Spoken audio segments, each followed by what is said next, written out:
Bienvenidos a este nuevo programa. Seguimos con esta serie súper interesante. La estamos disfrutando muchísimo. Estas palabras en griego que aparecen en el Nuevo Testamento y las estamos estudiando a la luz de ese contexto histórico, a la luz del uso de las costumbres, de la cultura, en este caso esa cultura griega clásica. Pero sobre todo nos interesa ver cómo el Nuevo Testamento las utiliza y cómo Dios decidió emplearlas. Y terminando, por supuesto, si nos habéis seguido ya en otros programas anteriores, con una aplicación a nuestra vida cristiana, en nuestro caminar. Antes de saludar a Félix, que ya lo estáis viendo en vuestras pantallas, queremos saludaros a todos. Por favor, deja en los comentarios tu saludo, desde dónde estás conectado, suscríbete al canal si todavía no lo has hecho, compártelo con tus familiares, contactos o amigos. Y ahora sí, queremos saludar de nuevo. Félix, gracias por acompañarnos y por compartir este tiempo juntos con nosotros. Bueno, como siempre digo, el placer es mío y la verdad es que es un privilegio y es un gozo el poder estar aquí compartiendo este tiempo tan hermoso de enseñanza y de equipación para todos nosotros cada miércoles. Así es, bien lo has dicho, me gusta la equipación, que todo esto sea una herramienta para lograr cosas, ¿de acuerdo? Una herramienta para lograr objetivos. Y hablando de herramientas, hablando de objetivos, hablando de tareas, proyectos, la palabra que hoy nos ocupa es energía. En castellano sería energía. Estamos hablando de esa habilidad, de esa capacidad, ese poder para hacer cosas, para lograr ciertos efectos o ciertos objetivos o metas que tenemos. Bueno, pues esta palabra energía, que muchas veces en la Biblia se va a traducir como poder, en este caso poder de Dios. Es la que hoy, como decía, nos ocupa, pero antes, Félix, por seguir la misma dinámica y metodología de otros programas, antes de ver cómo el Nuevo Testamento o Dios decidió usarla, y en el Nuevo Testamento vamos a comenzar a entender. Yo creo que esto es muy apasionante. Nos gusta, yo creo que a todos de alguna manera nos gusta la historia, ¿no? Saber de dónde venimos y también saber de dónde vienen las cosas. Y a la luz de esa cultura griega clásica, ¿cómo se utilizaba esta palabra energía? ¿Qué uso se le daba y qué es lo que podemos aprender? Así que esta sería nuestra primera pregunta para el día de hoy que te lanzamos. Bueno, pues vamos a introducirnos un poco en el contexto de la cultura griega para poder entender el contexto, Así es. nunca mejor dicho, de esta palabra, cómo se usaba, en qué ámbitos. Y vamos a ver principalmente cinco, vamos a decir, pasajes o 5 momentos donde se solía utilizar con asiduidad esta palabra. El primero lo tenemos para describir algo que está radiante o que está vivo. Okay. Y para ilustrar esto, Jenofonte tiene una obra escrita que es la Memorabilia, donde aparece Sócrates hablando con filósofos, con escritores de la época, y él planteaba una cuestión en lo referente a quién se debía rendir gloria, adoración, si aquellos escritores, filósofos que escribían obras, pero donde aparecían personajes literarios, ficticios, imaginarios, o bien dar realmente gloria a aquel que es capaz de crear a seres vivos, activos, inteligentes, en definitiva, humanos. Okay. Entonces, aquí vemos claramente, cuando Sócrates dice seres activos, podemos ver la palabra energía. Okay. Algo que está vivo, algo que está radiante, algo que está activo. El segundo contexto es para describir acción en oposición a inacción. Okay. Y aquí también, pues Herodoto, que es otro de los... Vamos a ver muchos nombres de personajes griegos: Herodoto, Jenofonte, Sócrates, Aristóteles. Lo digo también un poco para que la audiencia pues no se aburra, sino que creo que también es importante que podamos saber estos personajes que sin duda son de mucha referencia. Entonces, concretamente Herodoto menciona también en una de sus obras algunos desertores arcadios que se pasaron a los persas con el fin de estar empleados para poder, en este caso, obtener alimento. Entonces, esa palabra estar empleado también tiene que ver con energía, alguien que está desempeñando un trabajo, una actividad. Claro. El tercer punto tiene que ver frecuentemente con el contexto militar. Y aquí también tenemos otro historiador y militar, Tucídides, que en cierta ocasión se refería a la flota ateniense que disponía de un mayor número de naves. Y esto era debido a que los atenienses siempre estaban en servicio activo, siempre estaban, vamos a decir lo que decimos, en guardia, ¿no? Claro, siempre militantes. Estaban ahí. Correcto. Entonces ese es otro contexto relacionado con estar en acto de servicio. Nunca estaban dormidos, nunca estaban descuidados, sino que siempre estaban alertas y en acto de servicio. El cuarto contexto es referente a una tierra cultivada frente a una que no lo está. Tiene que ver mucho con producir. También se habla de un capital que no está congelado, sino que se invierte para conseguir un mayor beneficio. También se utiliza para un campo que produce para alimentar.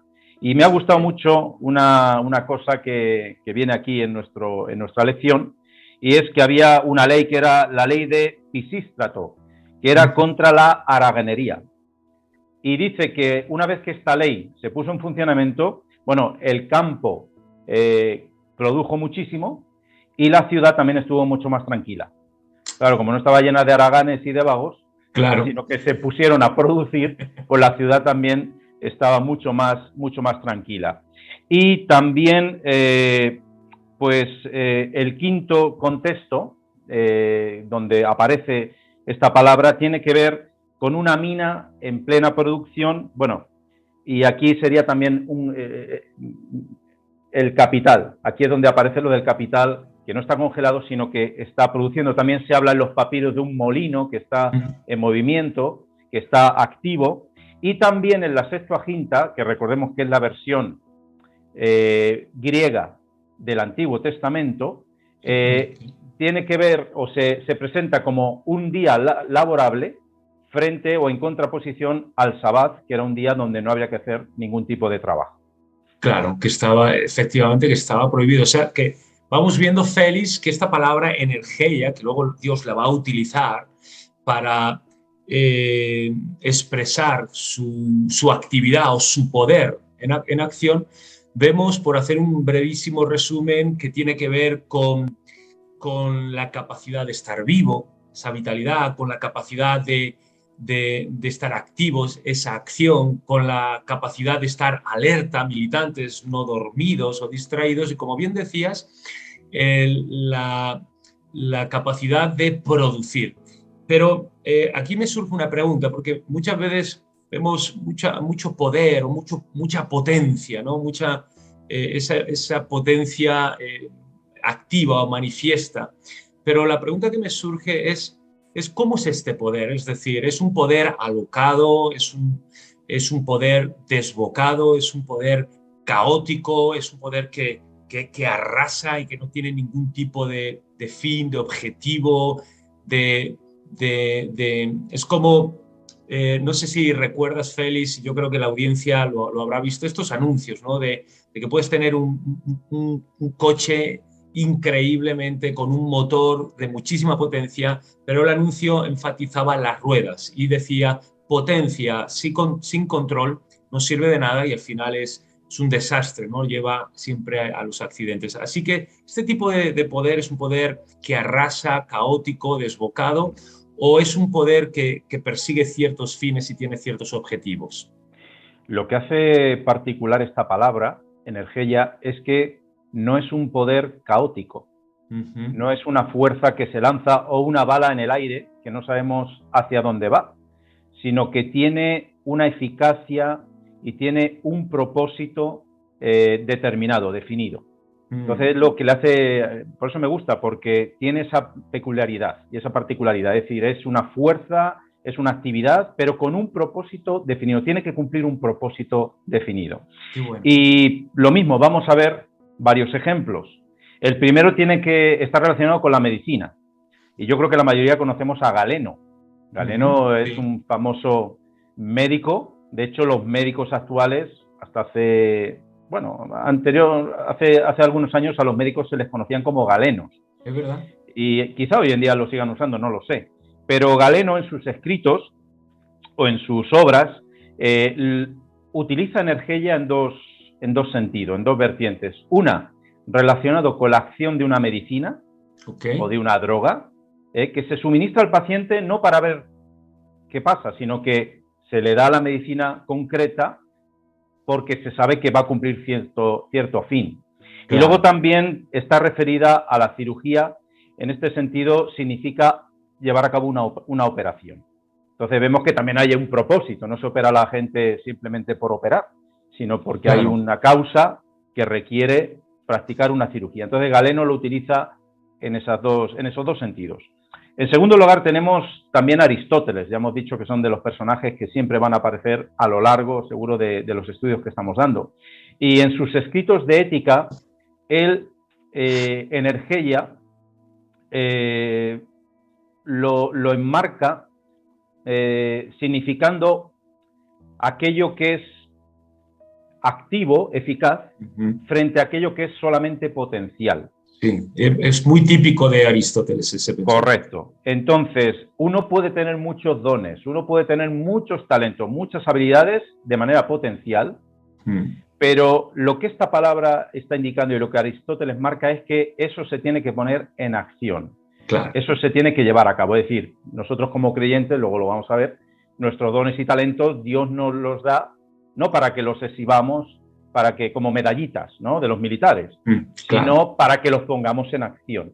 Entonces aquí tiene que ver mucho con los talentos, las habilidades, ponerlas en práctica. Tiene que ver mucho lo que Aristóteles quiere decir en sus escritos, es esos dones, esos talentos en acción, no simplemente en pura potencialidad o mera exhibición sin acción, sería este el sentido.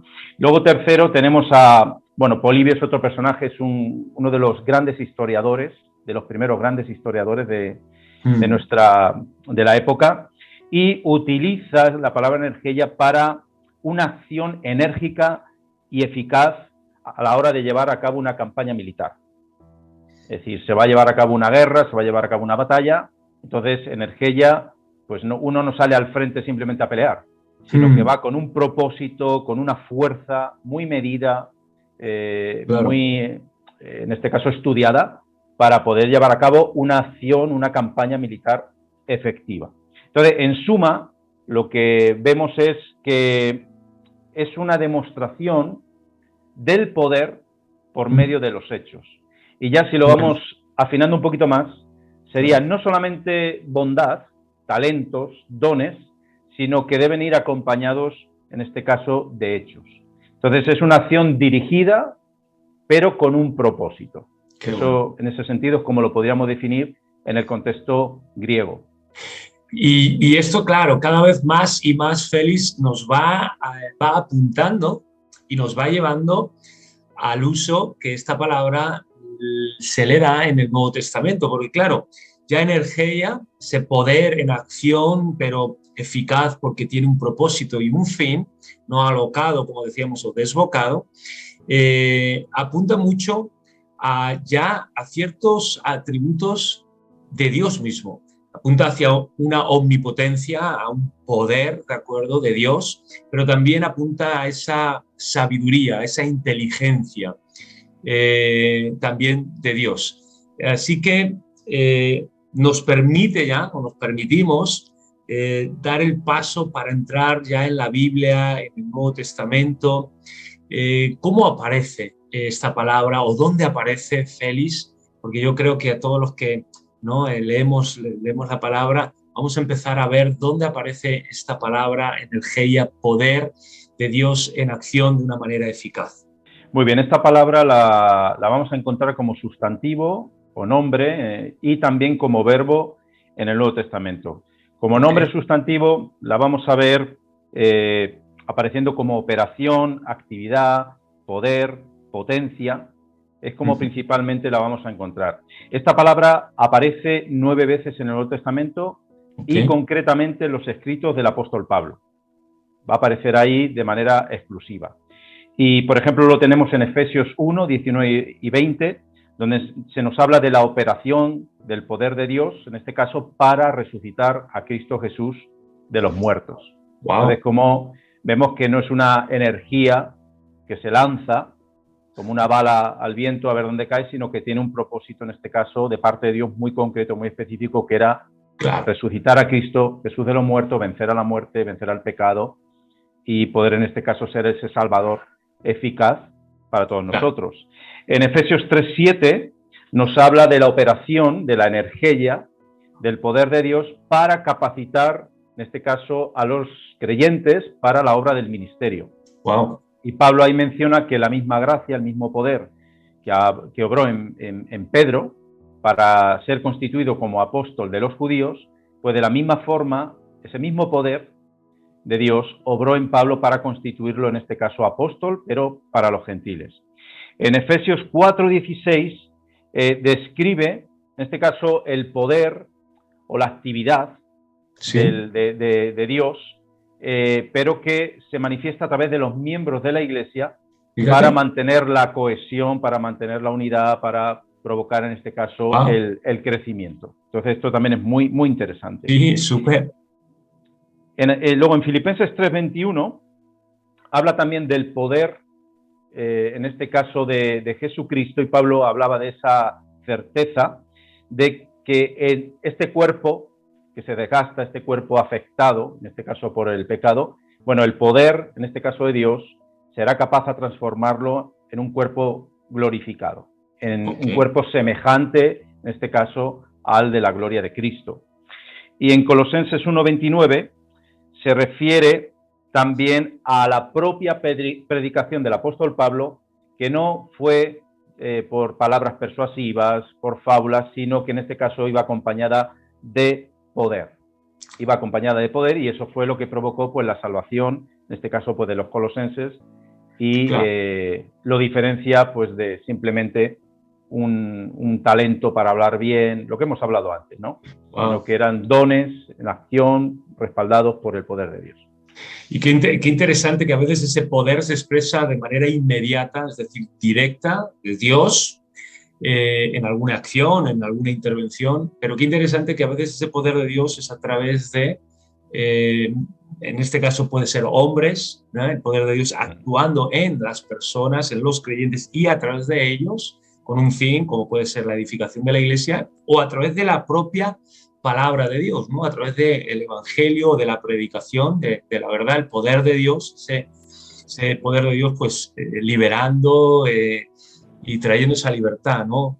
Aquellos que conocen la verdad serán libres. Nos has hablado del sustantivo. Nos anunciabas y nos anticipabas que también esta palabra, energía, aparece como verbo. Y como buen verbo, bueno, pues los verbos tienen dos cualidades. Una, tienen asociado siempre un sujeto, es decir, quién realiza esta acción. Me gustaría preguntarte si siempre en la Biblia esta palabra está asociada a Dios como sujeto o a algún otro protagonista más.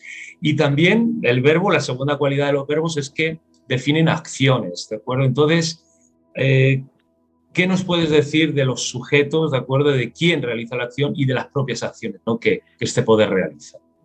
Bueno, aunque principalmente y primordialmente esta palabra la vamos a ver asociada, en este caso, al poder de Dios, a la acción de Dios, pero también hay alguna excepción. Y concretamente tenemos tres ocasiones en las cuales aparece asociadas, pues, al poder del pecado. Fíjate. Y también al poder demoníaco, al poder maligno. Concretamente en Efesios 7:5, pues se habla de las pasiones pecaminosas que obran, en este caso, para muerte.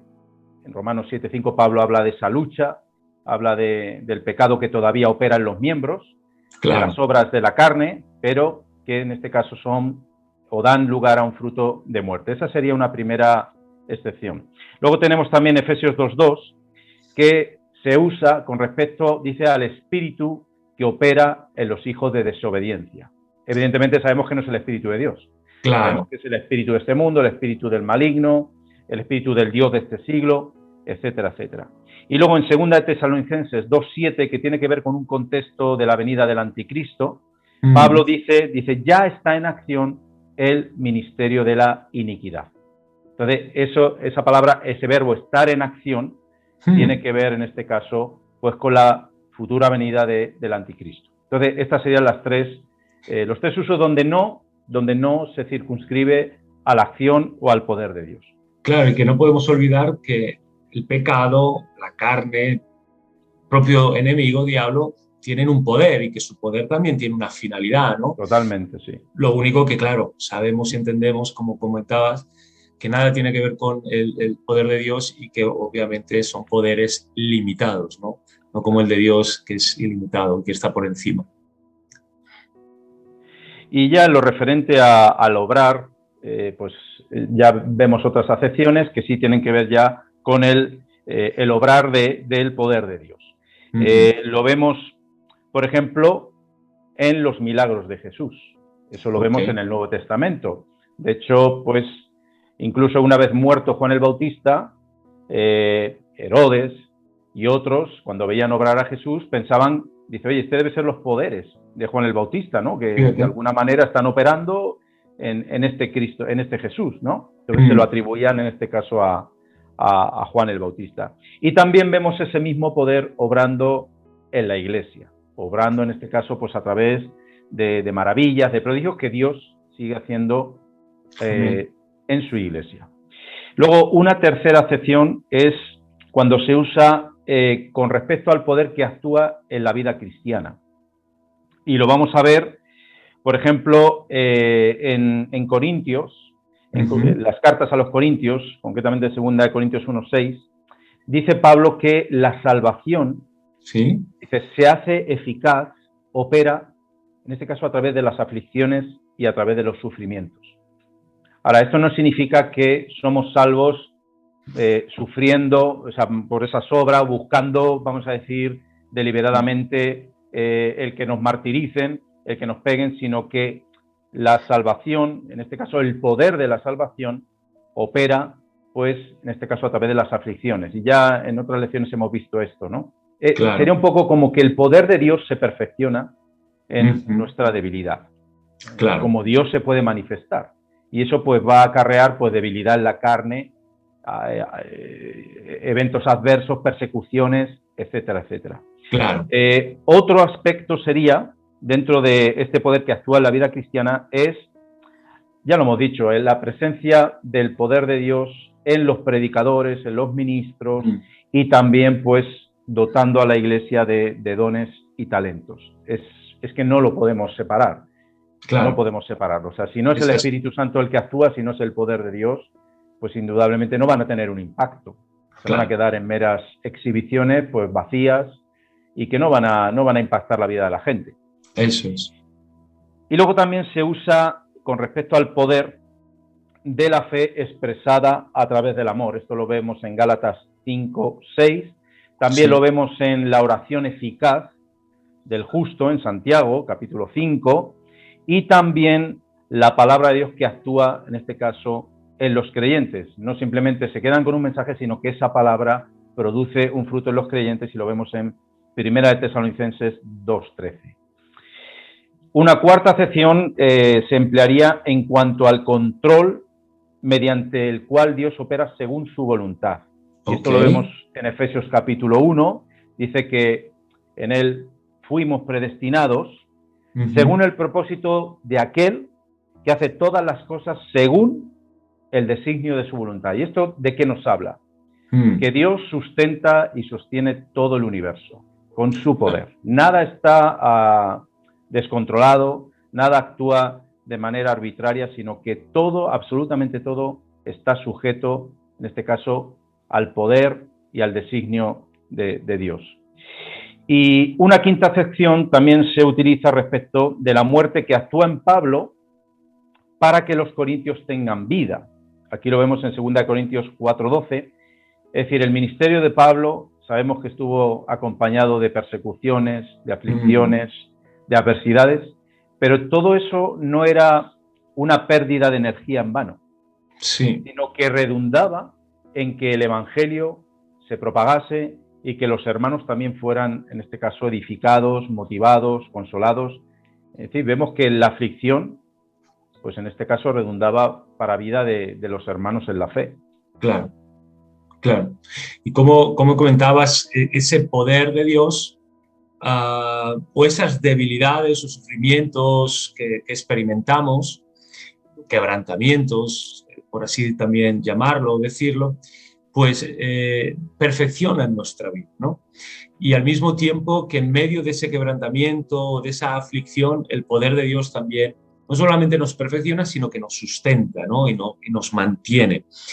Y la verdad es que está una y otra vez, poder para algo, poder para lograr ciertos objetivos, y está muy ligado a la acción, está muy ligado a ese fruto, está muy ligado a esa productividad y a esa aplicación. Y para ir redondeando, vemos que el poder de Dios, yo creo que estas dos palabras tienen que ir juntas, ¿no? Poder y eficacia, poder eficaz, lo podríamos juntar. ¿Nos podrías, ya en términos mucho más prácticos y de aplicación a nuestras vidas, cómo esta palabra, valga la redundancia, se aplica a nosotros, ¿no? Como creyentes, este poder de Dios ya de una manera aplicado, que lo debemos, pues sí, buscar, anhelar, ¿no? Procurar, también sería una palabra muy neotestamentaria, ¿no? En nuestras vidas, ver este poder de Dios manifestado de esta manera en nuestras vidas. ¿Cuáles serían?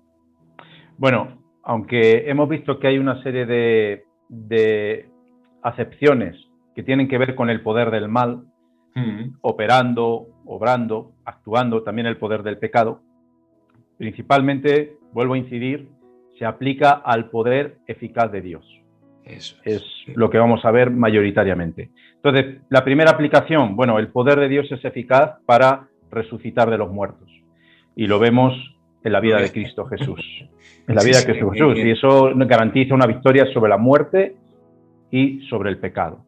El segundo aspecto sería el poder de Dios es eficaz para el ministerio. Gloria a Dios. Tanto para los ministerios como tal conocemos, para servir en la iglesia y también para que los dones puedan ser activados. Si no, es en vano todo lo demás. La tercera aplicación es que el poder de Dios es eficaz en la iglesia para mantenerla cohesionada, para mantenerla unida. Es decir, Dios actúa por medio de cada uno de los miembros. Qué bien. Qué Como bueno. dice Pablo, pues para que estén las coyunturas bien conectados, interactuando. Ahí es donde Dios puede edificar la iglesia. Y nuevamente también lo traigo a colación, los dones pues también son para equipar, para edificar el cuerpo de Cristo. El cuarto principio o aplicación sería el poder de Dios es eficaz en la derrota del pecado. Sabemos que este cuerpo mortal, este cuerpo afectado por el pecado, pues sin duda no se va a quedar ahí, en esa derrota, sino que el mismo Cristo va a ser el que nos va a vivificar, el que nos va a glorificar. Entonces, fíjate, la aplicación sí es importante. Wow. Cristo nos va a transformar, literalmente, ¿no? La quinta aplicación sería el poder de Dios es eficaz en el mundo. Lo que hemos leído en Efesios capítulo 1. Es decir, el mundo, aunque parezca que todo está descontrolado, aunque parezca que puede haber unas élites que conspiran, que deciden, nada más lejos de la realidad. Todo está bajo el designio, bajo el poder de Dios.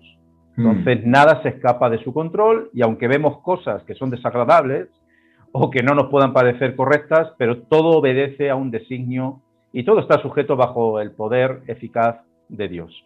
Y luego, en sexto lugar, pues nos habla de un poder de Dios que es eficaz en lo interior, es decir, está en nosotros, pero también se debe manifestar. De hecho, hace poco se compartió el domingo, ¿verdad?, en Filipenses 2:13, que Él es tanto el que produce tanto el hacer, el querer como el hacer, Eso por su es. buena voluntad. Entonces es el poder de Dios el que obra, en este caso, del interior hacia, o se debe manifestar también hacia el exterior. Buenísimo, excelente, me encanta. La verdad es que esto, a mí en lo personal, me ha provocado una inyección de ánimo, de muchísimo ánimo, de esperanza y confianza, ¿no?, en el Señor. Quiero retomar algo que que comenté hace poquito y creo que ya sería pues mi última, ¿no?, pregunta, pero quiero retomar. Decía que a veces el poder de Dios se manifiesta de una manera directa, ¿no?, lo que en teología podríamos llamar de manera la inmediatez, ¿no?, de Dios. Pero a veces Dios, es que así le place, usa medios. De hecho, la Biblia nos llama incluso que nosotros somos esos colaboradores, ¿no? Y Dios nos usa, y que somos incluso esos ministros, esos siervos, esas herramientas, esos instrumentos. Y mi pregunta es, Félix, ¿qué maneras, a la luz de la Escritura, vemos que Dios va a usar como canales, como herramientas? Porque esto es bueno para que las identifiquemos, ¿no?, y que también colaboremos, nos pongamos en sintonía, ¿no?, con el Señor y con los medios que Dios usa. Entonces, ¿cuáles serían estos medios que muchas veces Dios va a usar para manifestar ese poder suyo, ¿no?, que es eficaz? ¿Cuáles serían? Muy bien, me gusta este último apartado porque muchas veces decimos, ¿dónde puedo obtener poder? O siento que en mi vida no tengo poder. ¿Es Bueno, verdad? pues precisamente vamos a dar una serie de pautas, de puntos, que yo creo que nos van a ayudar de una manera práctica a alinearnos y a que el Señor nos pueda usar, en este Muy caso bueno. con su poder. Pues primero a través de su palabra. La Claro. palabra de Dios, Hebreos 4, es clarísima, es viva, es eficaz, y la palabra de Dios no simplemente es un libro de historia, de buenos relatos, sino que la palabra de Dios es un generador de poder. Es un generador de poder. Una persona que se acerca a la palabra, que estudia la palabra, es transformado. Así Y el es. poder de Dios se manifiesta. Qué Entonces, bueno. animo a la gente a que estudie la palabra. Cristo acusaba a los fariseos, es decir, erráis las Escrituras, y en ellas están el poder de Dios. Fíjate lo que decía Cristo. Entonces, si ellos estaban errados, no erremos nosotros, sino que el poder de Dios está en las Escrituras. El segundo es a través del amor. Y el amor es, pues, ese transformador, esa fuente, de energía, de poder, que obra, pues, fíjate, convirtiendo el conocimiento, no se queda en un mero conocimiento de la palabra, sino que se convierte en devoción, y también hace que la fe se convierta en servicio sacrificial. No todo se queda potencial, como hemos hablado antes, sino que pasa a la acción. El conocimiento en devoción y la fe en acción, en este caso en el servicio. Tercero, a través de la oración. Pues lo hemos leído, la oración del justo es eficaz, puede mucho, nos conecta con Dios. Y de ahí también podemos recibir de su gracia y de su poder. Y en cuarto lugar, a través de la evangelización. Wow. Cuando predicamos el evangelio, pues Dios nos respalda con su poder. De hecho, cuando Dios anuncia o encomienda a sus discípulos con la gran comisión, dice, estas señales seguirán a los que creen. Entonces, también vemos que en la gran comisión, que en la evangelización, Dios se mueve. Dios actúa con poder. En quinto lugar y último, pues el poder de Dios también se manifiesta soportando adversidades. Es indudable. Si la vida cristiana no es simplemente una vida, vamos a decir, inactiva, que recibe un conocimiento, sino que se fortalece, pues, en medio de las dificultades, en medio de las adversidades, ¿no? Y Pablo también lo ha dicho, y lo hemos repetido muchas veces, pues, bástate tu gracia, ¿no? Que me baste tu gracia, porque precisamente tu poder se perfecciona cuando yo soy débil. Wow. Y también hemos visto en los pasajes anteriores cómo las adversidades de Pablo redundaban en poder, pues en este caso para que los hermanos se mantuvieran firmes, para que otros pudieran conocer el Evangelio. Entonces, pues, hermano, forma parte de la vida cristiana la adversidad, pero no es una adversidad en soledad. En soledad, sino que tiene un fin y tiene un propósito muy concreto. Entonces, en definitiva, como hemos visto, pues la gloria de la vida cristiana resulta en ser revestido de una vida con energía, con poder, en este caso el poder eficaz de Dios mismo. No estamos solos, no es una vida solitaria, sino que el poder de Dios siempre nos va a acompañar hasta el fin, en este caso, de nuestros días. Buenísimo este punto. Yo ahora te estaba escuchando, digo, yo de aquí saco una predicación, pero vamos, que sacas un mensaje excelente, buenísimo. Pero todos aquellos dicen, ¿quieres ser verdaderamente un hombre poderoso de Dios, una mujer poderosa de Dios? Y tenemos 5 puntos. O sea, ¿quieres el poder de Dios en tu vida? Pues sé un hombre o una mujer de la palabra. Sé un hombre o una mujer de amor. Sé un hombre o una mujer de oración. Sé un hombre o una mujer de evangelización o de evangelismo, y sé un hombre, una mujer de carácter que sabe soportar y las aflicciones en la medida que se aferra, ¿no? Y se abraza al Señor. Pues energía, poder de Dios eficaz.